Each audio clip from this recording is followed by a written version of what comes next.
annual mother-daughter dinner. As you can see, the ladies are in. We got them. Man, this is a very elegant dinner. Chance for the mother and the daughter to mend their broken relationships or reunite. Like I said, our turnout is very good. We're just here to bridge the gap. We're trying to bridge the gap between the mother and the daughter tonight, and get them to realize that, you know, your mom might be cooler than you think she is, you know, or you have something you might want to just open up and give them tonight. So we just gave these ladies the opportunity to do all of it. So that's what's going on here at the Double Tree tonight. Walking with Purpose is strictly about the youth, and like I said, we got a lot of young girls here that needed that attention tonight. We had some stories, we've seen some things, so it's a success. And we thank everybody for coming out and showing up. We thank all our sponsors, everyone who we partnered with for this event, and it's just the first of many. How did cheerleading save my life? I was sitting back and I was thinking about my time when I was all of these young girls' ages, right? I went to Belden Elementary School. I grew up on 3rd Street Southeast over by Hartford. Miss Hatchett was my principal. And around that time, I was troubled, a little troubled child.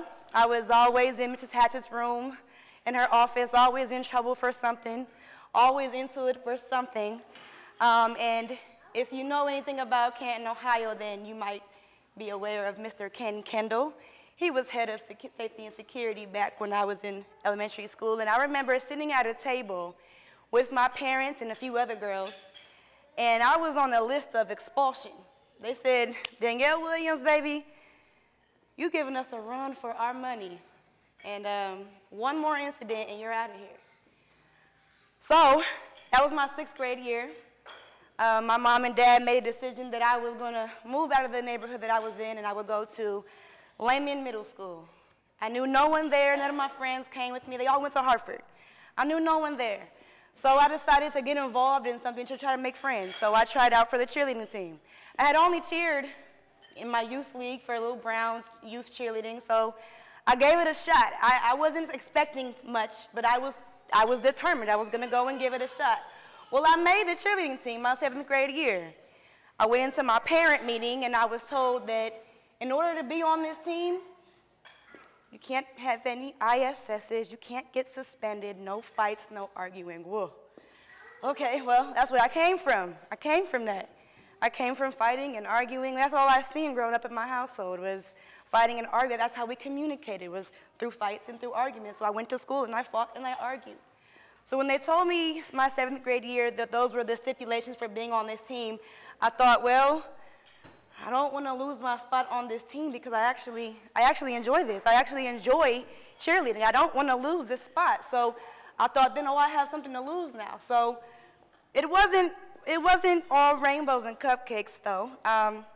I did have a few altercations with teachers and other kids, but I made it a point to never cross the line. There was always like a line that you just don't cross. Like, let me not get into a physical altercation, maybe a couple arguments here and there, but let me not get suspended. Let me not get ISS. Let me not get back, right?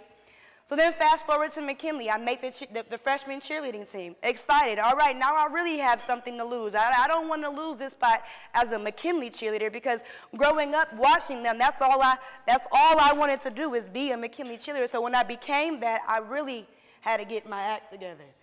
So being on that team and being around other girls, they're going to college. They're taking their ACT. They're doing things that I wasn't used to. I don't have parents that went to colleges or that were even interested in higher education at all. So to be around other people, being around girls that had, the girls that had parents that were pushing them to go to college and get your degree or take your ACT and get a good score, right? I wasn't around that. So being on that team really gave me, it really shaped and shifted what I wanted to do growing up, right? I knew that I couldn't be the girl that didn't go to college. I couldn't be the girl that didn't go take my ACT. Everyone else around me is doing it. Everyone else is doing it, right? I had a cheer coach. Her name is Miss B. I don't know if anybody has heard of her, but she coached at McKinley for 35 years. And I was honored to be able to throw her a retirement party just 2 years ago. And then I was able to step into her footsteps and become the varsity cheerleading coach at McKinley.